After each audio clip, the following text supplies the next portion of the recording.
Let's see. You're covering me up. You're still on there. Welcome to the 7 o'clock talk. And tonight we're going to talk about the 5 conditions that we treat most. And you'll see that a lot of these things have similarities. And so the 5 conditions that we treat most are fatigue.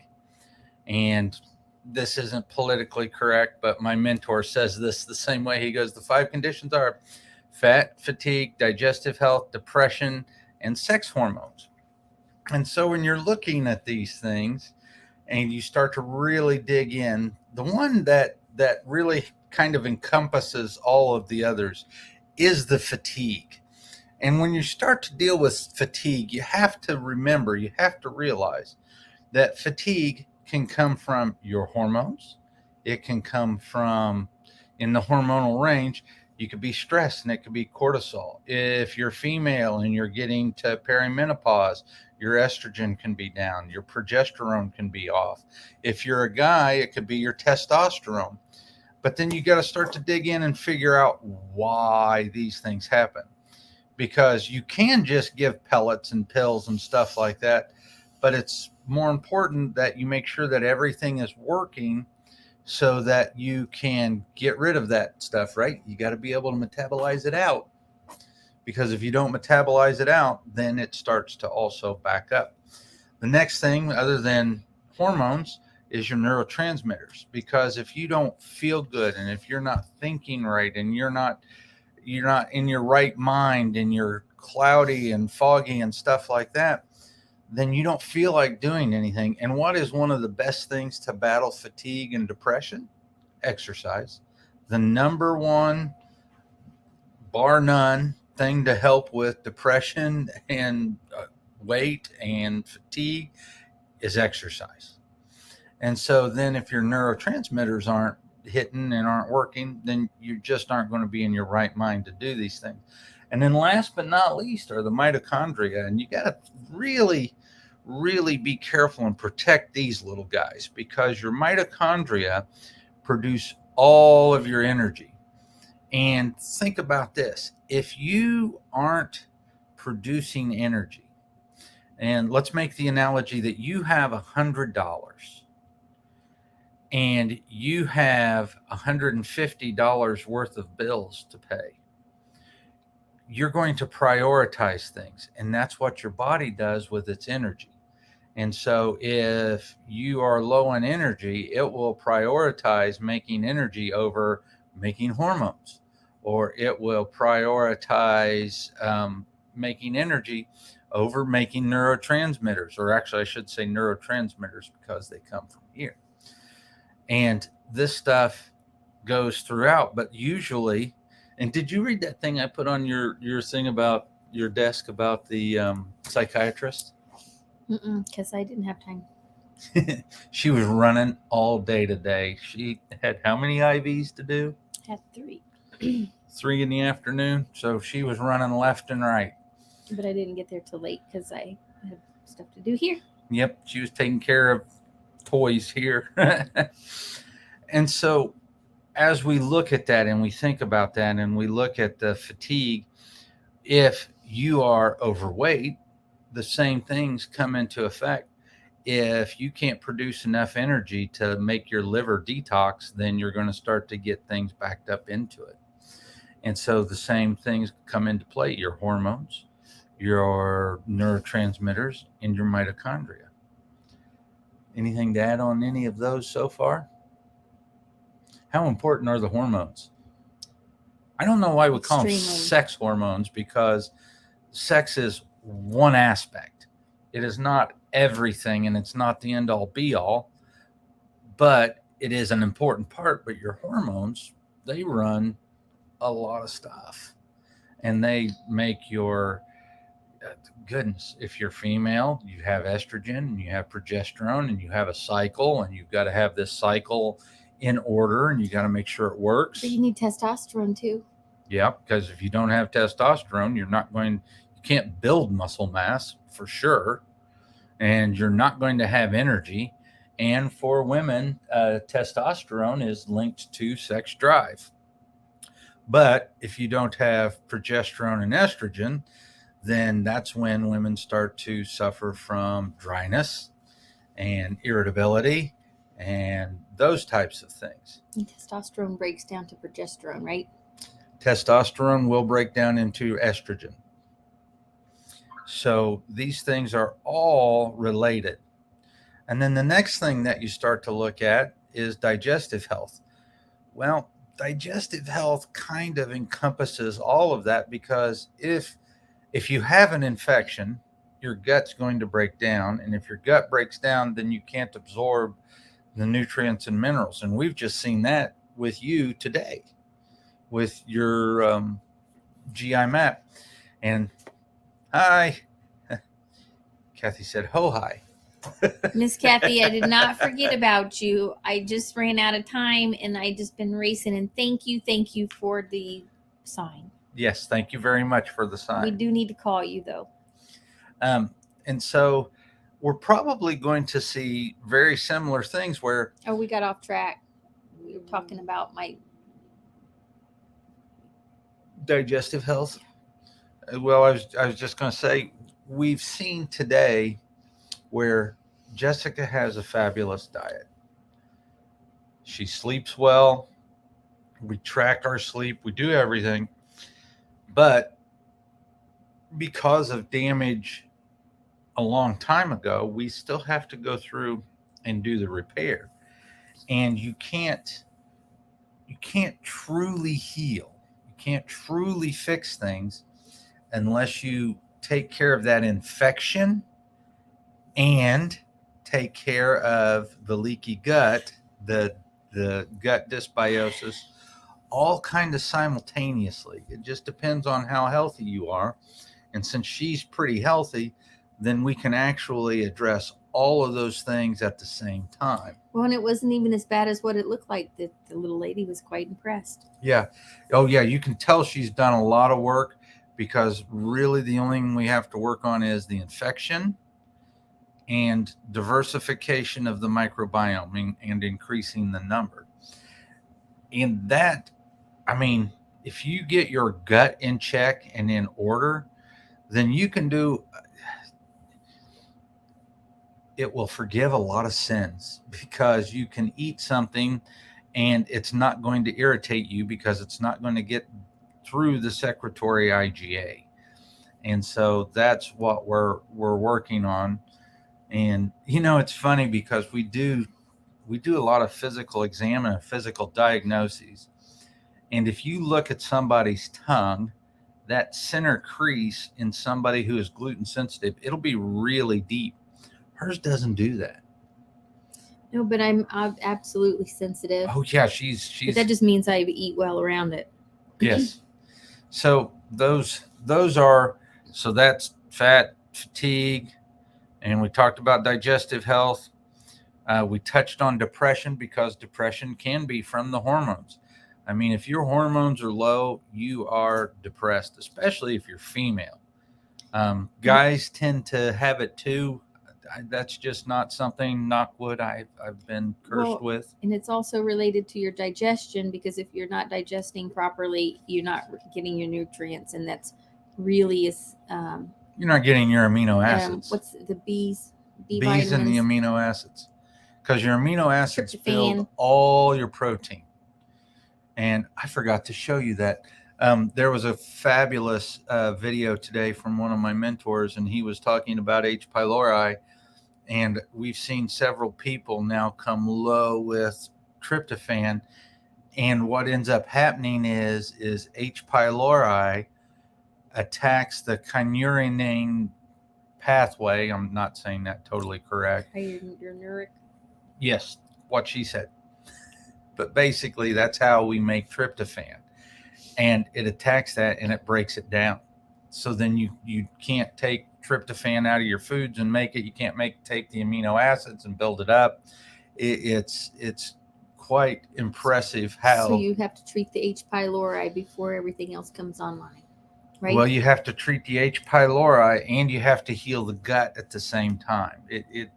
There is an art to this. That this is not medicine where, oh, you've got a headache, here's your aspirin. You have an infection, is it gram negative, gram positive?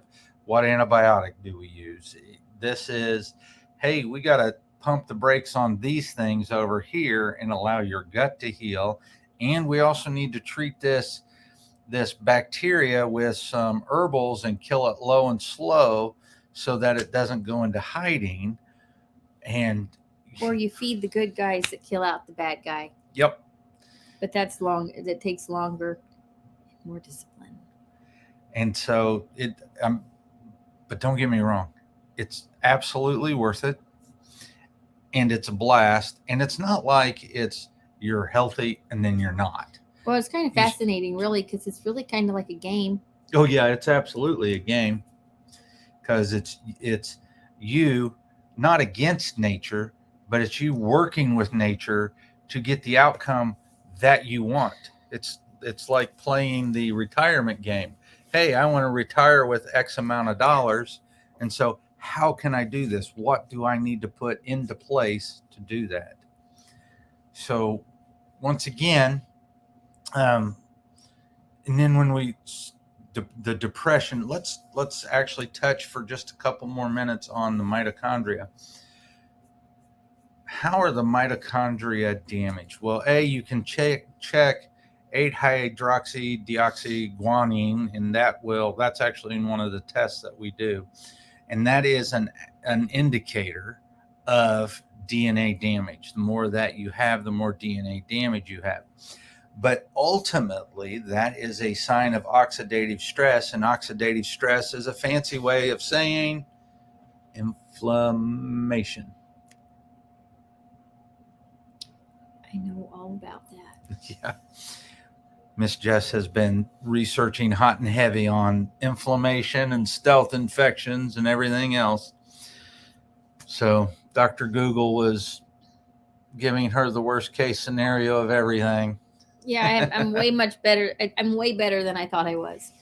Oh yeah, she didn't think she was on death's door, but she thought she was on the block. So those are the 5 things that we treat the most. And when we treat these things, I would love to say that I am omnipotent and I figure it all out right now. It is not. It's a trial and error thing. And I don't care who you could go to the godfathers of this. You could go see Jeffrey Bland. You could go see Mark Hyman. You could go see Chris Kresser. You could go see these guys, and they're all going to tell you the same thing. This is a test, don't guess, and then it's trial and error because everybody's different. Case in point, H. pylori in some people is protective. Kind of depends on if you have the H. pylori, it's a positive SNP or a negative SNP. If you have the positive SNP, then H. pylori produces this enzyme and it breaks stuff down and it gives you bad juju. But if it's the negative, then basically it doesn't promote the growth of bad things and you do all right. So it's just so much fun. I mean, it truly is. And we love seeing, if somebody's not getting what they need and they're not absorbing, watching them start to flourish when they're on the IVs. That's a really cool thing. That's a super cool thing because your IV has grown so much and you in such a short amount of time, because people do realize how ill and malabsorbed they are. They just don't absorb the things. And goodness, we've seen blood pressures drop. We see people feeling better. Oh yeah, I love to see the smiles because they don't do anything different except the IV. And the one thing they've been trying to do something about for years, kind of takes care of itself. Yep. And they look so much better. They look younger. They are vibrant. They have color in their face. And they just that sparkle. On the flip side of that, on the complementary side, when we see people with acid reflux and Hi, Aunt Judy. we see people with digestive issues, with diabetes, we see people who are pre-diabetic, we see these things clearing up. Yeah. And that's the thing is you can, but don't go down this path unless you're ready to do some work. I mean, if you don't want to change your diet and change your lifestyle, don't waste your money and our time, because it's just, I don't It's like front those. loaded with a lot of work. It is front loaded with a lot of work. But it doesn't. So a lot of people don't want to change their diet because they think they're going to be sacrificing something. But That is really, absolutely not right. That's so not we wrong. don't sacrifice anything when it comes to food. Maybe bread, but then we figure out how to make our own bread with alternative things like almond flour or whatever, if that's what we want. But Well, I will tell you, I will put what we eat up against anybody's meal. we eat fabulous food. Yeah, I was going to say, and we'll see how we fare. I mean, there is hands down there's no fast food that equates into what we like. Now, is it quick? No, it's not quick, but No. it's worth it. Take some planning, but we make some great food. We don't Oh, yeah. we don't miss out on anything. We always figure out a way to make what we want. And you It's usually better. and you find high quality restaurants, and then you go into ambiance and you get to relax. It's not when you're going in and you got 1,000 kids running all over, and I have nothing against children. I love children. I love my kids. I love all the kids we have. But you're not running into Chuck E. Cheese. You know? It's nice to sit down at a meal and talk and be able to converse like this, because everybody's not drunk, and they're just to party and have a good time. They're there to enjoy the ambiance and enjoy each other and to do those things. So and letting your hair down once in a while. She doesn't drink at all. I will have the occasional glass of wine or the occasional beer, but the days of being the bartender and doing all of that drinking and whatnot, A, they're over. B, it really doesn't do anything good for you. And that's what I'm trying to heal from, years of insulin resistance and years Mine is of just years of ibuprofen. Yep. So those are the 5 things that we deal with day in and day out, optimizing health, giving people immunoresilience so you can get sick, you're down a day. At 51, I had a headache the other day where I didn't test positive, but it seems to fit the whole COVID things, and had a headache for a day, joints ached. Next day, I was fine. So it's giving that immunoresilience back to the body. So you remove a lot of the things that hurt the body so it can just heal and do what it's designed to do. Did we get them all? I think so.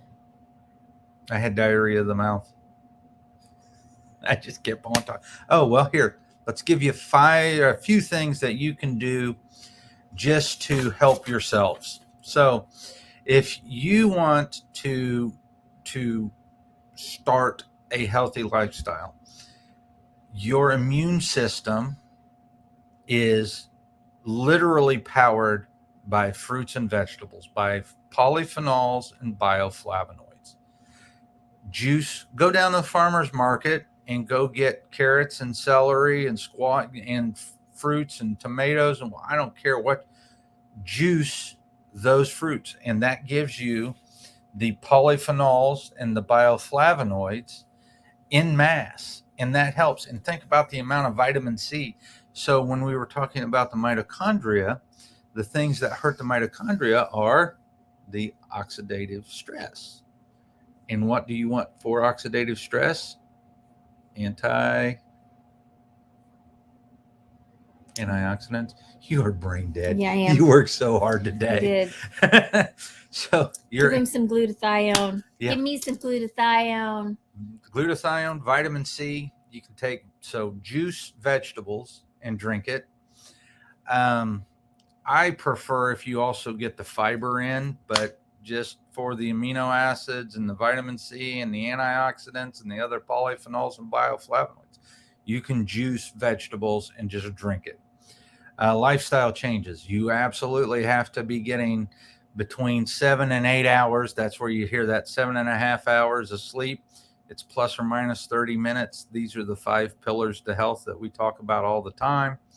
You want to be eating a very, we call it a simple diet. Our food is not but 1 or 2 steps removed from being raw. It's either lightly sauteed or it's baked and then it's seasoned and then we eat it. So, that type, and eat some raw vegetables. They're just good for you and get your fiber in. Then after that, so you've got the 5 pillars to health. You've got sleep, nutrition, movement. We like CrossFit, Bicycles. Bicycles, hiking, swimming. You don't have to go to the gym. Just get outside, mow your lawn. I really don't care. Stress relief. So a prayer habit, a meditation habit, a yoga habit, a Tai Chi habit, whatever the case may be, that type of a habit. And last but not least, the people that you're with. If the people that you're with are Debbie Downers and Bobby Breakhearts, just dump them, move on, get new friends. There's a whole lot of people out there.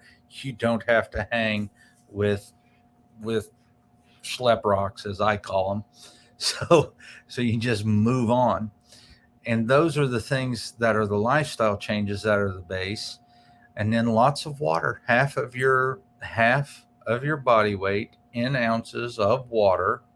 And if you are really, really, really large and half of your body weight is 150 ounces and you're 5 foot tall, no, go for your ideal weight. If your ideal weight is 120 or 150, you're looking at 60 to 75 ounces of water. So, but most importantly, you don't even have to do all those things at once. You just have to make one change, one step forward, and just keep taking one step forward. Yep. So with that said, you all are welcome. You have a good night, and we'll see you next week. Maybe if I can end this broadcast.